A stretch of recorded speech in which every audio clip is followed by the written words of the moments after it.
यदि आप Haryana CET combined eligibility test को देने जा रहे हैं तो आपके लिए बहुत ही महत्वपूर्ण सूचना है, जिसके जाने बिना आप कुछ गलतियां कर सकते हैं। तो आइए जानते हैं क्या है बहुत ही महत्वपूर्ण सूचना, जो आज तक के जितने भी पेपर हुए हैं उनमें कभी भी ऐसा नहीं हुआ। पहली बार नई एक चीज़ जोड़ी गई है, उसके बारे में हम चर्चा करेंगे। क्या है? हरियाणा सीईटी, हरियाणा का जो सीईटी है HCET, उसमें NTA ने, जो NTA है हमारा राष्ट्रीय जांच एजेंसी, नेशनल टेस्ट एजेंसी, उसने पहले क्या होता था कि 4 गोले होते थे, 4 गोले अर्थात 4 ऑप्शन होते थे A, B, C और D।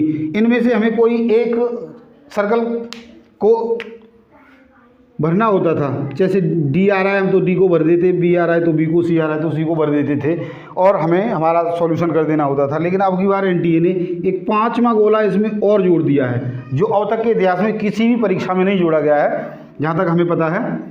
तो इसको E या फिर 1, 2, 3 आएगा तो 5वां गोला होगा। यदि यहाँ पर ABCD की जगह 1, 2, 3 ऑप्शन दे दिए जाएँ तो यहाँ पर ये 5वां गोला हो। बहुत ही महत्वपूर्ण है, अहम है, क्योंकि आज तक ये कभी नहीं था, तो गलतियाँ कर सकते हैं। तो पहले जान लें क्या है, क्यों जोड़ा गया है। तो इसमें क्या है, जैसे यदि आपको इनमें से कोई भी ऑप्शन नहीं आ रहा, यानी आपको हमारा जो प्रश्न है उस प्रश्न का आंसर ही नहीं आ रहा, उस स्थिति में आपको ये गोला जरूर काला करना है।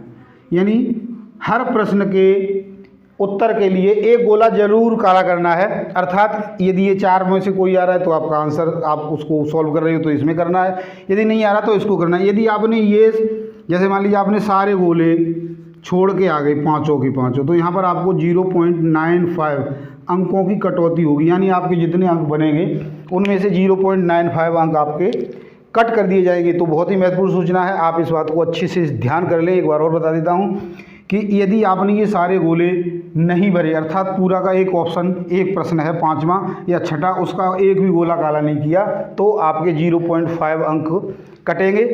दूसरी बात आगे है, हर प्रश्न पत्र के 3 सेट होंगे, यानी 3 पेपर बनाए गए हैं और हर पेपर के 24 सेट निर्धारित किए गए हैं। अब 3 क्यों बनाए गए हैं? यह जो परीक्षा है उसमें जो पेपर लीक का मामला होता है उसको रोकने के लिए। यदि किसी सेंटर पर ऐसा संदिग्ध पाया जाता है कि वहाँ पर पेपर लीक होने की संभावना है, तो पहले एक पेपर आपको दिया जा रहा है, दूसरा, तीसरा। यदि संभावना है तो इसको कट करके इन दोनों में से कोई एक पेपर फिर अभ्यर्थियों को दिया जाएगा। इसलिए प्रश्न पत्र 3 बनाए गए हैं और प्रत्येक प्रश्न पत्र के 24 सेट बनाए गए हैं, उससे बचने के लिए। अब और भी महत्वपूर्ण सूचना ये है कि ये 5 ज़िले हैं, इन 5 ज़िलों में आपके सीईटी का सेंटर नहीं होगा। चरखी दादरी, रोहतक, जींद, नूंह और झज्जर, इन 5 ज़िलों में कोई भी जो सीईटी का सेंटर है वो नहीं बनाया गया है। और आपकी जो परीक्षा है, आपको पता है सीईटी की परीक्षा 5 और 6 नवंबर को निर्धारित है, यानी 5 और 6 नवंबर को होगी। और इससे 4-5 दिन पहले आप अपना एडमिट कार्ड डाउनलोड करके अपनी परीक्षा की तैयारी कर सकते हैं। यदि आपने हमारे द्वारा दी गई सूचना आपको अच्छी लगी, पसंद आई, तो हमारी वीडियो को लाइक और शेयर जरूर करें। और यदि अब तक आपने हमारे चैनल को सब्सक्राइब नहीं किया तो सब्सक्राइब करें, क्योंकि हम कल से ही आपके लिए मैथमेटिक्स और रीजनिंग की सीरीज लेके आ रहे हैं। तो आज के लिए इतना ही। कल अगली वीडियो में हम आपसे जो मैथमेटिक्स का फर्स्ट पार्ट है, यानी जो अर्थमेटिक का फर्स्ट पार्ट है, नंबर सिस्टम, उसके साथ मिलते हैं। धन्यवाद।